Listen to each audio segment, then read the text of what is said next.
नमस्कार बच्चों, स्वागत है अध्याय दूसरा बाल रामायण का, जिसमें हम बात करेंगे जंगल और जनकपुर अध्याय की।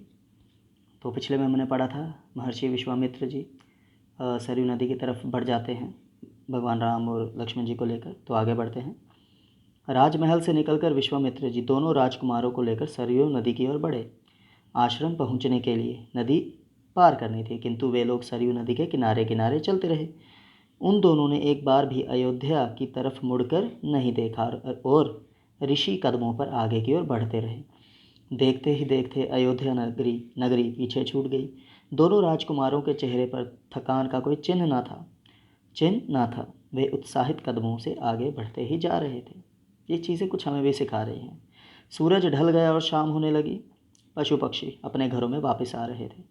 आसमान मटमैला था, जिसे देखकर वे लोग नदी के किनारे ही विश्राम करने के लिए रुक गए। महर्षि विश्वामित्र जी ने मुस्कुराकर राम जी से कहा, मैं तुम दोनों को कुछ विद्याएं सिखाना चाहता हूँ। इन विद्याओं को सीखने के बाद कोई तुम पर प्रहार नहीं कर सकेगा, उस समय भी नहीं जब तुम नींद में रहो। राम जी और लक्ष्मण जी नदी में हाथ मुंह धोकर विश्वामित्र जी के नज़दीक आकर बैठे। उन्होंने दोनों भाइयों को बला अति बला नाम की 2 विद्याएं सिखाईं।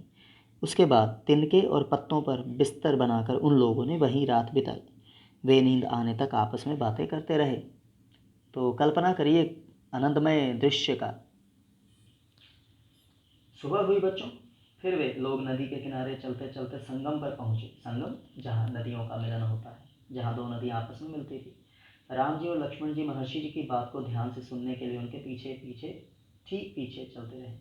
महर्षि विश्वामित्र जी रास्ते में पड़ने वाले आश्रमों के बारे में, पेड़ पौधों के बारे में, वहाँ के लोगों के बारे में तथा उनके इतिहास के बारे में बताते हुए आगे बढ़ते जा रहे थे। आगे की यात्रा और कठिन थी। जंगल से होकर गुजरना पड़ता था। रात हो गई थी। ठीक है बच्चों, महर्षि जी को आगे जाना उचित नहीं लगा, ठीक नहीं लगा। वे लोग वहीं एक आश्रम में रुक गए। अगली सुबह वे लोग नाव से गंगा पार करके आगे बढ़े। आगे घना और कठिन जंगल था, जिसमें धूप का नामो निशान नहीं था। काफ़ी डरावना रास्ता था। मैन वर्सेस वाइल्ड देखा होगा, वो भी काफ़ी डरावने रास्तों में जाते हैं भाई साहब। अमेजोन के जंगल, ठीक है, या ज़ायरे के जंगल, डार्क धरती का हिस्सा कहा जाता है जिन्हें। तो नामो निशान नहीं था रोशनी का, काफ़ी डरावना रास्ता था। महर्षि राम लक्ष्मण जी को बता रहे थे, यहाँ पर कोई खतरा नहीं है, असली खतरा तो राक्षसी ताड़का से है, वह यही रहती है। याद है दशहरे में हम भी बचपन से सुनते आते हैं, ताड़का, मासी ताड़का। तो उन्हें हमेशा के लिए मिटा देना है। ताड़का के डर से उस वन में कोई नहीं जाता था। जो भी जाता था ताड़का उन्हें मारकर खा जाती थी। उसके डर से, यहाँ ताड़का जी के डर से, उस सुंदर वन का नाम ताड़का वन पड़ गया था। तो ये महर्षि जी ने उन्हें बताया।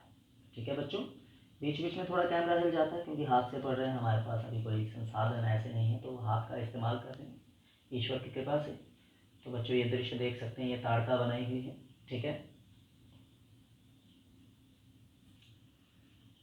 तो बच्चों ताड़का जी को सामने लाने के लिए राम जी ने महर्षि जी की आज्ञा पाकर धनुष पर प्रत्यंचा चढ़ाई। प्रत्यंचा जो धागा होता बच्चों। टंकार सुनते ही ताड़का गरजते हुए राम जी की ओर दौड़ी। वह इतने वेग से आई कि जंगल में तूफान आ गया। विशाल पेड़ कांपने लगे, पत्ते टूट टूट कर गिरने लगे। ठीक है, हम आजकल के चलचित्रों में ऐसे दृश्य देखते हैं। ताड़का पत्थरों की वर्षा करने लगी। राम जी ने उन पर बाण चलाए, लक्ष्मण जी ने निशाना साधा। ताड़का बाणों से घिर गई। एक बाण जाकर उनके सीने में लगा। वह धरती पर गिरी और फिर उठ न सकी। विश्वामित्र जी को बहुत खुशी हुई। उन्होंने राम जी को गले लगा लिया। उन्होंने दोनों राजकुमारों को 100 तरह के अस्त्र शस्त्र दिए। बच्चों एक शब्द होते हैं ना, 2 अस्त्र शस्त्र। एक होता है जो हाथ में पकड़ कर चलाए जाते हैं, दूसरे होते हैं जिन्हें उठाकर फेंका जाता है। तो उन्होंने उनके प्रयोग की विधि बताई और उसका महत्व भी विस्तार से समझाया। ताड़का जी का वध करके उन लोगों ने निर्भय होकर वहीं रात बिताई। अब चारों तरफ शांति थी। अगली सुबह जंगल में ताड़का का वास नहीं, बल्कि पत्तों और हवा की मधुर ध्वनि सुनाई दे रही थी, आवाज़। प्राकृतिक सौंदर्य का आनंद लेते हुए वे सभी आश्रम पहुँचे। आश्रम वासियों ने उन लोगों का अभिनंदन किया। वे लोग काफ़ी खुश थे, विश्वामित्र जी के आगमन की खुशी तथा राम लक्ष्मण जी के आने का सुख। ठीक है, ऋषि थे, सब जानते थे ईश्वर है। अगली सुबह जंगल में ताड़का का वास नहीं। ठीक है, ये समझ आ गया बच्चों। तो खुश थे। अब विश्वामित्र जी यज्ञ की तैयारी में लग गए। आश्रम की रक्षा की जिम्मेदारी राम लक्ष्मण जी को दी गई। कुछ ही दिनों में अनुष्ठान पूरा होने वाला था। राम लक्ष्मण जी ने रात दिन जाकर आश्रम की देखभाल की। 5 दिनों तक कोई विघ्न बाधा नहीं आई। ऐसा प्रतीत हुआ कि राम लक्ष्मण जी की उपस्थिति ने ही राक्षसों को भगा दिया। परंतु अनुष्ठान के अंतिम दिन अचानक भयानक आवाज़ों से आसमान गूंज उठा। 2 राक्षस, सुबाहु और मारीच, राक्षसों के दल बल के साथ आश्रम में आ गए। वे दोनों राक्षसी ताड़का के पुत्र थे। राम जी ने राक्षसों को देखते ही मारीच पर बाण चलाया। बाण लगते ही मूर्छित होकर वह धरती पर गिर पड़ा। मूर्छित का मतलब बेहोश हो जाना। किंतु वह मरा नहीं, वह दक्षिण की ओर भाग गया। अब राम जी ने सुबाहु जी पर बाण चलाया। उनके प्राण वहीं निकल गए। सुबाहु के मरते ही राक्षसों में भगदड़ मच गई। सभी राक्षस अपनी जान बचाकर भागे। इस प्रकार से महर्षि जी का अनुष्ठान संपन्न हुआ। ठीक है। महर्षि जी ने राम जी को गले लगाया। युद्ध के बाद राम जी ने ऋषि जी से आगे के कार्य के लिए आज्ञा मांगी। ऋषि जी ने बताया कि जनकपुरी में शिव जी का बहुत बड़ा धनुष है। हम उन्हें देखने जाएंगे। राम और लक्ष्मण जी गुरु जी की आज्ञा मानकर चल दिए। वे सोन नदी याद रखना, पार कर गौतम ऋषि जी के आश्रम से होते हुए दूसरे दिन मिथिला के महाराज जनक जी के यहाँ पहुँचे। राजा जनक जी ने विश्वामित्र जी का स्वागत किया। राम लक्ष्मण जी को देखकर राजा जनक आश्चर्यचकित रह गए। वे पूछ बैठे कि ये राजकुमार कौन है। महर्षि जी ने बताया, ये राम और लक्ष्मण है। आपका अद्भुत धनुष दिखाने के लिए मैं इन्हें अपने साथ लाया हूँ। राजा जनक जी ने उन्हें एक सुंदर उद्यान में ठहराया। उद्यान मतलब बाग बगीचा, आसपास एक अच्छी जगह। शिव जी का धनुष बहुत विशाल था, इतना विशाल कि उसे मुश्किल से खींचकर सभा में लाया गया, जहाँ सभी राजा, राजकुमार, ऋषि और मुनि उपस्थित थे। इतने विशाल धनुष को देखकर ही राजा जनक पल भर के लिए उदास हो गए। उन्होंने महर्षि जी से कहा, मुनिवर, मैंने प्रतिज्ञा की है कि मैं अपनी पुत्री सीता का विवाह उसी से करूंगा जो शिव जी के इस धनुष पर प्रत्यंचा चढ़ा देगा, क्योंकि वो भारी इतना था कि उस पर धागा, प्रत्यंचा, डोरी चढ़ाने बड़ा मुश्किल था। ठीक है बच्चों। तो शिव जी के उस धनुष पर अनेक राजकुमारों ने प्रत्यंचा चढ़ाने की कोशिश की, किंतु असफल रहे, नहीं काम कर पाए। अंत में विश्वामित्र जी ने राम जी को संकेत किया। राम जी ने सिर झुकाकर गुरु जी की आज्ञा स्वीकार की और उस विशाल शिव धनुष को सहज ही उठा लिया। सहज का मतलब बच्चों आराम से उन्होंने वो धनुष उठा लिया। अब अगर ये चित्र देखा जाए तो ये श्री राम जी दिखाए गए हैं और ये मैया सीता जी दिखाई गई हैं। ठीक है बच्चों, आगे बढ़ते हैं। तो उन्होंने धनुष उठा लिया बच्चों। तो जनक जी खुश होने थे इस तरह। ठीक है। तो यहाँ पर आया था ना, सहज ही उठा ले, मतलब आराम से।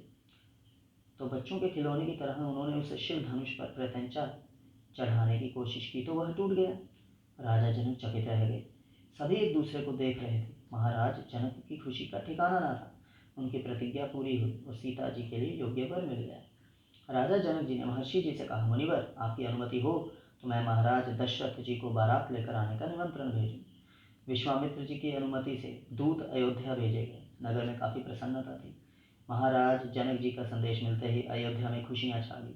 5 दिनों में बारात मिथिला पहुंची। जनकपुरी जगमग कर रही थी। ठीक है बच्चों, चारों तरफ फूलों की चादर बिछी हुई थी। विवाह के पहले राजा जनक जी ने महाराज दशरथ जी से कहा, राजन, राम जी ने मेरी प्रतिज्ञा पूरी करके मेरी बड़ी बेटी सीता को अपना लिया। मेरी इच्छा है